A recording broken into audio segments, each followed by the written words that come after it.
Something Waits in the Dark, 1979, Lovecraft-based sci-fi horror film.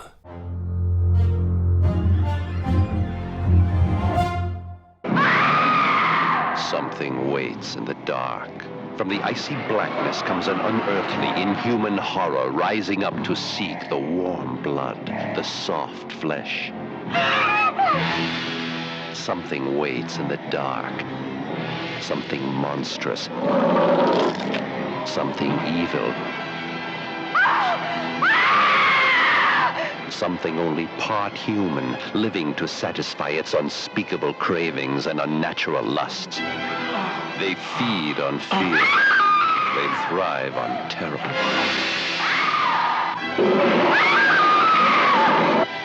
Who will satisfy them next?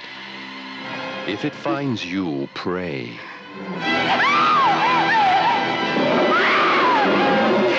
But all it does is kill you. Something waits in the dark. Greetings, fiends. Today we're looking at Something Waits in the Dark, aka Island of the Fishmen, aka Screamers, from 1979. Directed by Sergio Martino, and starring Richard Johnson, Barbara Bach, Joseph Cotton, and Claudio Casanelli. And yes, you saw shots from humanoids from the deep in the trailer. Corman, Something Waits in the Dark. Plot. After their prison ship sinks in the Caribbean, a group of prisoners and a doctor wash ashore a seemingly deserted island. They soon discover a strange couple who invite them to stay at their house. While the prisoners try to escape, the doctor does some investigating and soon finds out just what the pair are really doing and why the prisoners keep disappearing mysteriously. Corman saves the day. For the U.S. release of Island of the Fishmen, called Screamers and Something Waits in the Dark, distributed by Roger Corman's New World Pictures, Corman had approximately 15 minutes of new footage shot, of which 12 minutes was for the opening. If you've seen the film, you know that it's the beginning with Cameron Mitchell and Mel Ferrer that kicks this film into gear and ups the body count by 4 in a matter of minutes, including a few of the best gruesome deaths in the entire film. From that scene, it rolls right into the original opener of the doctor and the prisoners on the boat getting attacked by the fishmen. So you end up with about 30 minutes of opening action and 7 or 8 bodies to kick this film off. That's the Corman way, folks. Sergio channeling Lovecraft. The movie has often been likened to a cross between H.G. Wells' The Island of Dr. Moreau and The Creature from the Black Lagoon from 1954. But Island of the Fishmen also has a Lovecraftian shadow over Innsmouth atmosphere to it, considering the supposed long-lost race of Atlanteans, recreated by the mad scientists on the island. In the film, the name of the famous underwater city is Atlantis, which bears a similarity to the underwater city of R'lyeh in Lovecraft's works. Not to mention the deep ones who reside there and resemble the aquatic creatures in Island of the Fishmen. And if that didn't convince you, Lovecraft's Shadow over Innsmouth is listed as uncredited in the writers section on IMDb.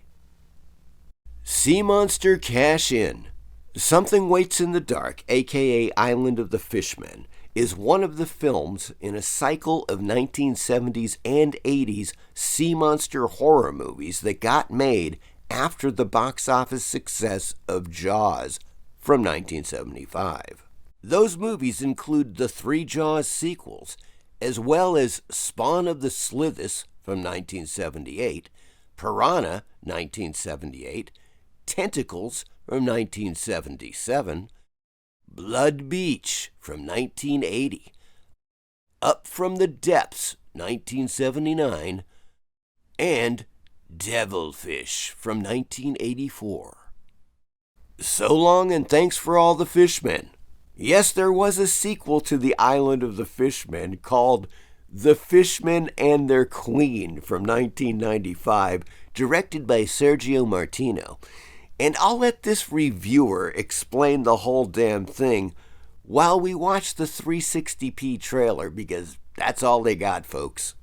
The Fishmen and Their Queen is the follow-up to Sergio Martino's The Island of the Fishmen, and is set in the future. Two teenage boys prowl the sewers of post-apocalypse New York and survive by hunting rats for food. They are illiterate and have only superficial knowledge of the world prior to the Great Holocaust. They encounter an elderly man named Socrates who takes them to a pristine tropical island. The island is ruled by an evil queen who oppresses the population and exploits a species of horrible fishmen. The outsiders join a young princess who hopes to overthrow the queen and free her sister and a prince from powerful spells. While Island of the Fishmen was set in the 19th century and benefited from a fairly decent budget and a good cast, unfortunately Sergio Martino didn't leave it at that. The Fishmen and Their Queen does not qualify as a sequel. Instead, it is a fragment of a film that fills in gaps through the shameful use of re-edited footage from two previous Martino films, 2019 After the Fall of New York from 1983, and Island of the Fishmen. The acting is horrible, the storyline is implausible and juvenile, and the final result is boring. For fans of Martino's original work, this is one to avoid.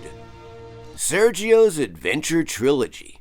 Island of the Fishmen is the second part of Sergio Martino's Adventure Trilogy. The first was Slave of the Cannibal God from 1978, and the third is The Great Alligator, or Big Alligator River, also from 1979. Cast members include Barbara Bach, Richard Johnson, and Claudio Casanelli, who all returned to star in Sergio Martino's The Great Alligator. Screaming Wynorski. Future director, then head of publicity and marketing for New World Pictures, Jim Wynorski, is the one who came up with the title change to Screamers in the US and the nonsensical tagline, quote, "They're men turned inside out, and they're still alive," unquote. Beautiful Bond girl Barbara Bach. Barbara Bach had recently appeared in the James Bond film The Spy Who Loved Me from 1977, which, like this film, had also featured the mythological underwater city of Atlantis. I hope you enjoyed this look at Something Waits in the Dark, aka Island of the Fishmen. And as always, please like and subscribe. Thank you.